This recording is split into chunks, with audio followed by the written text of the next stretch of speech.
Bonjour à tous, nous reprenons aujourd'hui notre voyage avec notre prophète. Que la paix et les bénédictions soient sur lui, avec ses proches et ses parents. Que Dieu Tout-Puissant a distingué avec notre prophète. Que la paix et les bénédictions soient sur lui, et que Dieu a honoré avec notre prophète. Que la paix et les bénédictions soient sur lui. En Égypte, on dit souvent que celui qui n'est pas bon avec sa famille n'est bon pour personne. Notre prophète disait « Le meilleur d'entre vous est celui qui est le meilleur envers sa famille. » Il était le meilleur des gens envers sa famille, ses proches et ses parents. Il a été élevé dans la maison de son oncle Abu Talib. Quand il a grandi, il a rendu l'appareil à son oncle Abu Talib et a pris son oncle Abbas en disant « Ô oncle, ton frère a beaucoup d'enfants et nous voulons prendre certains de ses enfants pour les élever avec les nôtres. » Cela signifie qu'il voulait les prendre certains de ses enfants pour l'aider à les élever. Ils sont donc allés voir Abu Talib qui leur a dit « Prenez ceux que vous voulez » et il a laissé Aqil qui était l'aîné des enfants. Ainsi notre oncle Abbas a pris Jafar pour l'élever. Et notre prophète, paix et bénédiction sur lui, a pris Ali pour l'élever. Ainsi, notre maître Ali a été élevé dans la maison de notre maître, le messager de Dieu, paix et bénédiction sur lui. Imaginez donc le retour de la faveur de notre prophète, paix et bénédiction sur lui, envers son oncle, dans une histoire très belle que j'ai entendue. Il y avait Zubayr ibn Abdul Muttalib, qui était le frère de notre maître Abdullah, le père de notre prophète, paix et bénédiction sur lui, son frère de même père et mère. Il aimait donc énormément notre prophète, paix et bénédiction sur lui. Il jouait avec lui, le faisait rire et composait des poèmes à son sujet. Bien sûr, Zubayr est décédé avant la mission prophétique. Il n'a pas assisté à la mission prophétique de notre prophète, paix et bénédiction sur lui. Lorsqu'il est décédé, il avait un fils nommé Abdullah. Fais attention, car je ne veux pas que tu confondes les noms. Abdullah ibn Zubayr, fils de notre maître Zubayr ibn al-Awwam, est une personne, et Abdullah ibn Zubayr ibn Abdul Muttalib est une autre personne, le cousin de notre prophète, paix et bénédiction sur lui. Abdullah ibn Zubayr s'est converti à l'islam lors de la conquête de la Mecque. Que fit alors le prophète, paix et bénédiction sur lui, avec lui? Il étendit son manteau pour lui, et le fit asseoir dessus en lui disant « Ton père m'a toujours honoré ». Le prophète, paix et bénédiction sur lui, l'honora parce qu'il se souvenait de l'honneur que son oncle lui avait accordé lorsqu'il était petit. Notre maître le prophète, paix et bénédiction sur lui, disait à Aqil ibn Abi Talib, notre maître Aqil ibn Abi Talib, « Je t'aime d'un amour sincère ». L'amour de la parenté et mon amour pour l'amour que mon oncle te portait.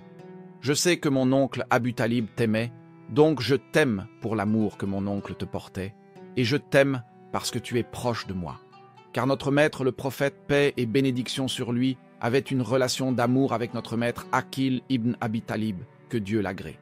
Notre maître, le prophète, paix et bénédiction sur lui, ne supportait rien de négatif concernant ses proches et les préférait aux autres. Il veillait sur eux-mêmes s'ils l'abandonnaient.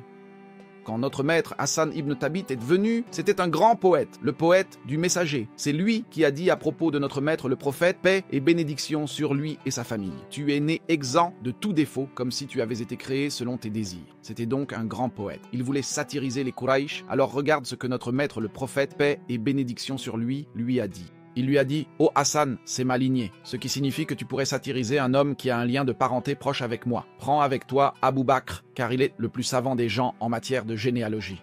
Alors notre maître Abu Bakr lui a dit « Satirise celui-ci et laisse celui-là, car celui-ci a un lien de parenté avec notre maître le messager de Dieu, paix et bénédiction sur lui. » Imagine comment il les protégeait, bien que beaucoup d'entre eux aient combattu le prophète, paix et bénédiction sur lui, lors de la bataille de Badr, où il s'est passé un événement très étonnant. Parmi la famille, il y avait Abbas ibn Abdul Muttalib, qui n'avait pas encore embrassé l'islam, bien qu'il soit dit qu'il était musulman et cachait sa foi avant la bataille. Notre maître le prophète, paix et bénédiction sur lui, a dit « Ô gens, quiconque parmi vous voit Abbas ibn Abdul Muttalib, qu'il ne le tue pas, et quiconque parmi vous voit Abu al-Bukhtari ibn Hisham, qu'il ne le tue pas, car Abbas est sorti contre son gré et ne veut pas combattre. Un des compagnons a dit « Allons-nous tuer nos pères et nos frères et laisser Abbas? Par Dieu, si je le voyais, je lui trancherais la tête avec mon épée. » Cette parole est parvenue à notre maître le prophète, paix et bénédiction sur lui, et il en fut très attristé, ressentant une grande peine. Il dit « Ô Omar, frapperait-on le visage de l'oncle du messager de Dieu avec l'épée ?» Omar répondit « Ô messager de Dieu, laisse-moi trancher le cou de cet hypocrite. » Le prophète dit « Non, laisse-le. » Le messager de Dieu avec l'épée. Il dit « Ô messager de Dieu, laisse-moi trancher le cou de cet hypocrite. » Le prophète dit « Non, laisse-le, laisse-le, laisse-le, laisse-le, laisse-le. » Alors le prophète, paix et bénédiction sur lui, le laissa. Après la bataille de Badr, Al-Abbas fut capturé et on lui mit des chaînes aux mains et aux pieds. Le prophète, paix et bénédiction sur lui, dormait dans la mosquée et Al-Abbas ibn Abdul Muttalib était dans la mosquée où, à l'extérieur, les prisonniers étaient tous au même endroit. Il gémissait à cause de la corde qui était serrée sur lui, il émettait des sons de gémissement de douleur parce que la corde était très serrée. Dame Amra, l'épouse du prophète, paix et bénédiction sur lui, entra et le vit se retourner, incapable de dormir. Elle dit « Ô messager de Dieu, pourquoi n'as-tu pas dormi? Pourquoi es-tu resté éveillé ?» Il répondit « Ô Amra, les gémissements de mon oncle Al-Abbas m'ont empêché de dormir. Je n'ai pas pu trouver le sommeil. J'entends ces gémissements avec mes oreilles, bien qu'il, ô messager de Dieu, ne t'ait ni cru ni soutenu. Mais, ô Amra, j'entends les gémissements de mon oncle Al-Abbas. » Alors, notre maître Omar est sorti et a desserré les liens de notre maître Al-Abbas et ses gémissements se sont tus. Le prophète, paix et bénédiction sur lui, a alors demandé « As-tu fait cela pour tous les prisonniers ?» Il répondit « Non. » Le prophète dit « Alors fais-le pour eux tous. » Il le fit et le prophète, paix et bénédiction sur lui, put enfin dormir paisiblement. Leurs gémissements, car notre maître le prophète appliquait la règle qui dit « Celui qui maintient les liens n'est pas celui qui rend l'appareil, mais celui qui, lorsque les liens de parenté sont coupés, les rétablit. » C'est-à-dire que chaque fois que les gens coupent les cordes de l'affection et de la connexion, il les rétablit. Car notre maître le prophète, paix et bénédiction sur lui, recommandait de préserver les liens de parenté. Il disait aussi que le lien de parenté est suspendu au trône, et Dieu, le Tout-Puissant, lui dit « Par ma puissance et ma majesté, je maintiendrai celui qui te maintient, et je couperai celui qui te coupe. » Il a dit également que quiconque souhaite que Dieu bénisse sa subsistance et prolonge sa vie, qu'il maintienne ses liens de parenté. Ainsi le prophète, paix et bénédiction sur lui et sa famille, maintenait ses liens de parenté. Quand la dame est décédée, Fatima bint Asad, qui était l'épouse d'Abu Talib et qui a élevé le prophète, paix et bénédiction sur lui. Que fit-il en son honneur? Il pleura pour elle, descendit et se coucha dans sa tombe, l'enveloppa de son manteau et dit « Ô Allah, par le droit et le mérite des prophètes d'avant, pardonne à la mère de Fatima bint Asad. » Dame Halima al-Sardiya, qui a allaité le prophète, paix et bénédiction sur lui, honora tous les Banu Sa'd grâce à la bénédiction de Dame Halima al-Sardiya, et il libéra leurs captifs à Hunayn lors de la bataille de Hunayn. Beaucoup des Banu Sa'd furent capturés, alors Al-Shaima, la sœur de lait du prophète, paix et bénédiction sur lui, vint à lui. Le prophète, paix et bénédiction sur lui, l'a reconnue grâce à une marque sur son bras, causée par le prophète, paix et bénédiction sur lui, selon ses récits. Le prophète, paix et bénédiction sur lui, l'a reconnue. Bien sûr, elle avait dépassé 60 ans à ce moment-là et approchait des 70, alors il étendit son manteau pour elle. Il l'assit dessus et elle lui parla de sa famille. Le prophète, paix et bénédiction sur lui, dit « Si tu veux, tu peux rester avec moi dans la meilleure des demeures. Et si tu veux, je te donnerai des provisions et te renverrai à ta famille. » Elle dit « Rends-moi à ma famille, ô messager de Dieu. » Il répondit « Je n'ai rien en main, ni les Banu Hashim parmi les captifs. » Il est donc libre en l'honneur de Shaïma, en l'honneur du peuple qui a élevé le prophète, paix et bénédiction sur lui et l'a honoré quand il était petit. Alors, tous les musulmans ont dit « Nous avons fait l'aumône en l'honneur du messager de Dieu, paix et bénédiction sur lui, avec ce que nous avions des captifs.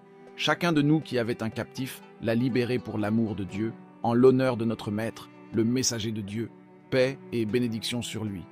Ils les ont donc tous libérés en l'honneur de Shaïma, car elle était la sœur de lait du prophète, paix et bénédiction sur lui et sa famille. La relation de notre maître le prophète, paix et bénédiction sur lui, avec ses proches, était une relation d'affection, de respect et d'estime, fondée sur tout ce qui est bon, même s'il faisait preuve de malveillance. Mais de lui, paix et bénédiction sur lui, ne provenait que le bien. Abu Lahab a beaucoup nui au prophète, paix et bénédiction sur lui, et le suivait en disant « Ne le croyez pas, car il est un menteur. » Et pourtant, le prophète, paix et bénédiction sur lui, ne l'a jamais blessé, mais lui a offert tout le bien au point que son châtiment est allégé chaque lundi parce qu'il s'est réjoui de la naissance du prophète, paix et bénédiction sur lui. Comme l'a dit le poète, si tel est le sort d'un mécréant, dont le blâme est mentionné, et dont les mains sont condamnées à l'enfer éternel, il se trouve que chaque lundi, son châtiment est allégé pour s'être réjoui d'Ahmad. Que pensez-vous alors du serviteur qui a passé sa vie dans la joie d'Ahmad? Et il est mort en monothéiste, si Dieu le veut, la prochaine fois avec une nouvelle étape dans notre voyage avec notre Maître et Seigneur, le messager de Dieu, paix et bénédiction sur lui. Nous vous confions à Dieu dont les dépôts ne se perdent jamais. Que la paix, la miséricorde et les bénédictions de Dieu soient sur vous.